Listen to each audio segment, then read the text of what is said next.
मैं जिम से आकर जैसे ही कपड़े बदल रही थी, तभी वह आ गया। वह मेरी दोस्त का देवर था। वह मुझे देखकर आहें भरता। उसने धीरे से आकर मुझे पीछे से बाहों में भर लिया। फिर उसने 3 घंटे तक मेरी जिम में ट्रेडमिल पर चलते चलते पायल ने सामने लगे शीशे पर खुद को देखा। फिर मन ही मन अपने रूप रंग और फिगर पर इतराई की कौन कहेगा। वह इस महीने 35 साल की हो गई है। वह चलने की स्पीड बढ़ाते हुए अब लगभग दौड़ने सी लगी थी। अचानक उसने महसूस किया कि उसे कोई देख रहा है। उसने सामने शीशे में फिर देखा। करीब 25 साल का नवयुवक वेट उठाते हुए उसे चोरी छुपे देख रहा था। वह थोड़ी देर ट्रेडमिल पर दौड़ी, फिर साइकिलिंग करने लगी। वह लड़का अब ट्रेडमिल पर था। जिम में हर तरफ शीशे लगे थे।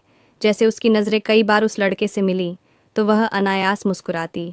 उसकी नज़रों से सह पर वह लड़का भी मुस्कुरा दिया। दोनों अपना अपना वर्कआउट करते रहे।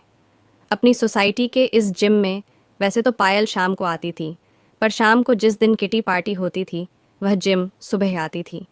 अपने पति केतन के ऑफिस और 5 वर्ष के बेटे राजू को स्कूल भेजने के बाद आज सुबह 9 बजे ही जिम आ गई थी। पायल ने उस लड़के से आंख मिचौली करते हुए खुद को 19 साल महसूस किया। घर आकर जब तक वह फ्रेश हुई, उसकी मेट आ गई। फिर वह काम में व्यस्त हो गई। अगले दिन पायल केतन और अपने बेटे के लिए नाश्ता बना रही थी। तभी अचानक जिम वाला लड़का ध्यान आ गया कि कहीं देखा तो है। उसे कहाँ देखा याद नहीं आया होगा। इसी बिल्डिंग का कहीं आते जाते देखा होगा। फिर सोचा, वह लड़का तो सुबह ही होगा, जिम में शाम को तो दिखेगा नहीं। उस लड़के की तरफ पहली नज़र में ही आकर्षित हो गई थी। स्मार्ट हैंडसम लड़का था। मैं अपना मन उससे हटा नहीं पाई और केतन और अपने बेटे के जाने के बाद जिम के लिए तैयार हो गई। 9 या 11 बज रहे थे। जाकर देखा, वह लड़का आ चुका था। पहले उसे देखकर मुस्कुरा दी। वह भी मुस्कुरा दिया। रोज़ की तरह दोनों अपनी अपनी एक्सरसाइज करते रहे। एक दूसरे से जब भी नज़रें मिली मुस्कुराते रहे। कोई बात नहीं हुई। 1 हफ्ता यही रूटीन चलता रहा। दोनों एक दूसरे के प्रति आकर्षित थे। पायल बहुत खूबसूरत थी। फिगर की उचित देख रेख से बहुत यंग दिखती थी। एक दिन वह पायल के जिम से निकलने पर साथ साथ चलता हुआ अपना परिचय देने लगा। मैं अजय हूँ, अभी अभी एक कंपनी में जॉइन अप शुरू की है। पायल ने मुस्कुराते हुए कहा। मैं पायल, अजय बोला। मैं जानता हूँ, आप मेरे सामने वाली बिल्डिंग में ही रहती हैं। पायल चौंकी। आपको कैसे पता? मैं आपकी सहेली रेनू का देवर हूँ। आपको मैंने 1-2 बार अपने घर पर देखा भी है। शायद आपने ध्यान नहीं दिया होगा। आपके बेटे की मेरी भाभी कभी कभी ड्राइंग में हेल्प करती हैं। पायल हंसते हुए। हाँ, रेनू की ड्राइंग अच्छी है। कई बार चार्ट बनाने में रेनू ने उसकी हेल्प की है। दोनों बातें करते करते अपनी बिल्डिंग तक पहुंच गए थे। पायल घर आकर भी अजय के ख्यालों में डूबी रही। कितनी अच्छी स्माइल है, कितना स्मार्ट है, और मुझ जैसी एक बेटे की माँ को पसंद करता है, यह उसकी आंखों से साफ महसूस होता था। अजय को भी पायल अच्छी लगी थी। कहीं से एक बच्चियों की माँ नहीं लगती थी। जिम में वर्कआउट करते हुए तो एक कॉलेज गोइंग गर्ल ही लगती है। दोनों ही एक दूसरे के बारे में सोचने लगे थे। अब पायल शाम की जगह सुबह 9 बजे ही जिम जाने लगी थी, जहां अब मुख्य आकर्षण अजय ही था। और यही हाल अजय का भी था। पहले वह कभी कभार जिम से छुट्टी भी कर लेता था, पर जब से पायल से दोस्ती हुई थी, उसे देखने के चक्कर में कतई छुट्टी नहीं करता था। और अब तो दोनों के मोबाइल फ़ोन के नंबरों का भी आदान प्रदान हो चुका था। सोमवार को जिम बंद रहता था। उस दिन दोनों बेचैनी से एक दूसरे से फ़ोन पर बात करते। केतन अपनी पत्नी की हरकतों से अनजान, अपने काम और परिवार की जिम्मेदारियां को हंसी खुशी निभाने वाला एक सभ्य पुरुष थे। पायल के जोर देने पर अजय अब पायल जी की जगह पायल पर आ गया था। 2 साल पहले ही केतन का ट्रांसफ़र दिल्ली से मुंबई हुआ था, पर उन्हें अक्सर किसी न किसी काम से दिल्ली जाना पड़ता था। एक दिन केतन 3-4 दिनों के लिए दिल्ली गए तो पायल ने अपने बेटे की स्कूल के जाने के बाद अजय को घर बुलाया। जिम से दोनों ने छुट्टी की। पहली बार अपने रिश्ते को एक कदम और आगे बढ़ा दिया। अजय पहली बार पायल के घर आ गया था। दोनों के बीच पहली बार संबंध बनाए। अजय ने कहा, सॉरी पायल, शायद मुझे नहीं आना चाहिए था। कोई बात नहीं अजय, बस अब मेरा साथ कभी ना छोड़ना। पर पायल, तुम्हारे पति को कभी भनक लग गई तो? नहीं नहीं, ये नहीं होना चाहिए। बहुत गड़बड़ हो जाएगी। बहुत संभल कर रहना होगा।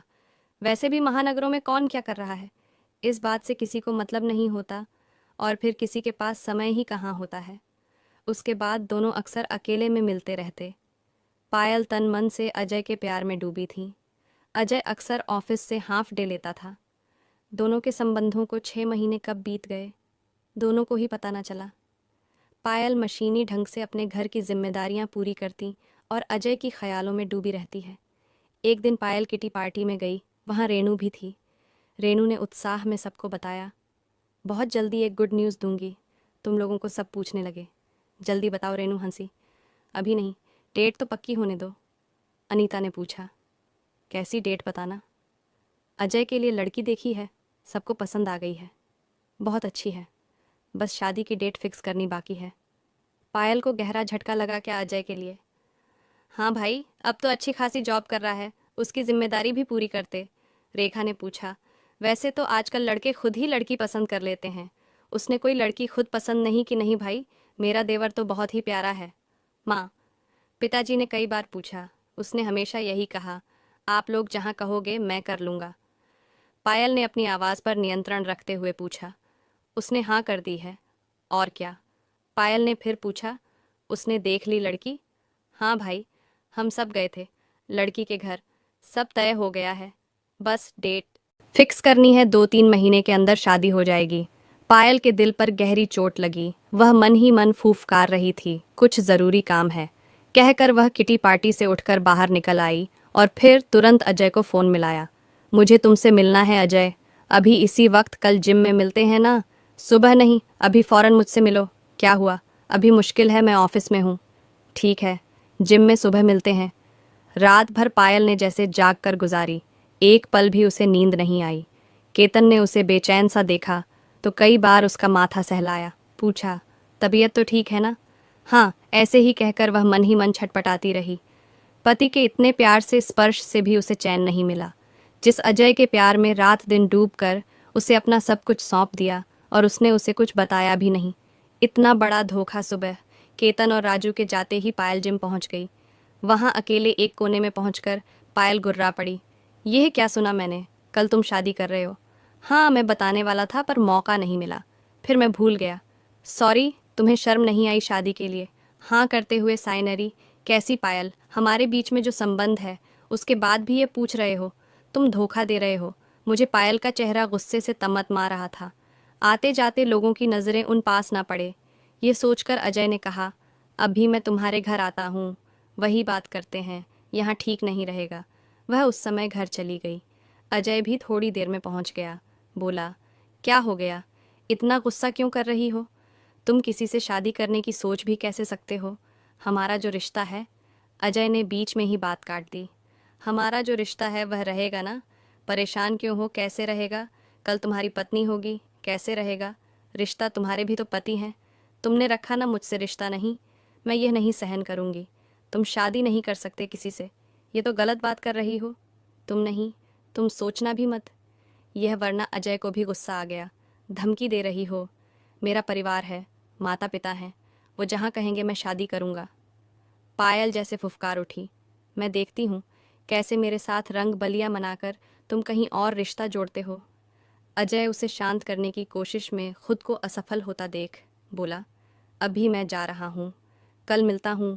जिम नहीं जाएंगे, कहीं बैठकर बात करेंगे, दिन में कई बार। पायल ने अजय को फ़ोन पर बुरा भला बोला था, उसे धमकी दी। पूरा दिन अजय को पायल के बिगड़े तेवर परेशान करते रहे। पायल का रौद्र रूप, उसकी धमकी देना उसे बहुत कुछ सोचने के लिए मजबूर करता रहा। अजय तेज दिमाग का लड़का था, वह पूरी स्थिति को अच्छी तरह सोचता समझता रहा। पहले ही मोहिनी सुंदरी पायल एक घायल नागिन की तरह डंसती, अजय को अपना नया रूप दिखाती। अगले दिन अजय पायल से मिलने नहीं जा पाया, उसे ऑफिस जल्दी जाना था। पायल फ़ोन पर चिल्लाती रही। शाम को अजय घर पहुंचा तो हंसी खुशी का माहौल था। अगले महीने की डेट फिक्स हो चुकी थी। 10 दिन बाद सगाई थी। अजय को पायल का क्रोधित रूप याद आता रहा। वह मन ही मन बहुत परेशान था। अगली सुबह अजय ने पायल के फ्लैट की डोरबेल बजाई। उतरा, मुंह के लिए पायल ने दरवाज़ा खोला। अजय को दुख हुआ, अब जो कुछ भी हो रहा हो, दोनों ने इससे पहले काफ़ी समय प्यार भरा बिताया था। उसने पायल के कंधे पर हाथ रखते हुए प्यार से कहा, क्यों टेंशन में हो? मैं कहीं भागा थोड़ी ना जा रहा हूँ, हम मिलते रहेंगे। नहीं, शादी के लिए मना कर दो। मैं तुम्हारी पत्नी को सहन नहीं करूंगी। क्यों? मैंने कभी तुम्हारे पति को कुछ कहा है? पायल गुर्राई। वह सब मैं नहीं जानती। तुमने शादी किया तो मुझसे बुरा कोई ना होगा। अजय चुपचाप पैंट की जेब में हाथ डालकर खड़ा हो गया। बोला, मैं कुछ नहीं कर सकता। अब 10 दिन बाद सगाई है। मेरी तो ठीक है, मैं भी देखती हूँ। कैसे शादी करते हो?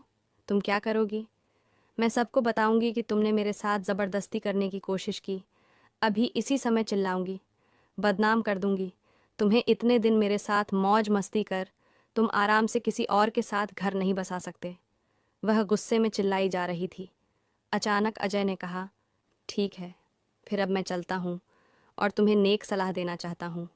कोई गलत हरकत करने की स्थिति में तुम नहीं हो, इसीलिए मेरे बारे में कुछ गलत कहने करने की सोचना भी मत। मतलब क्या कर लोगे चाहता तो नहीं था ये सब, पर तुम्हारी धमकियों और गुस्सा करने पर मजबूर कर गया।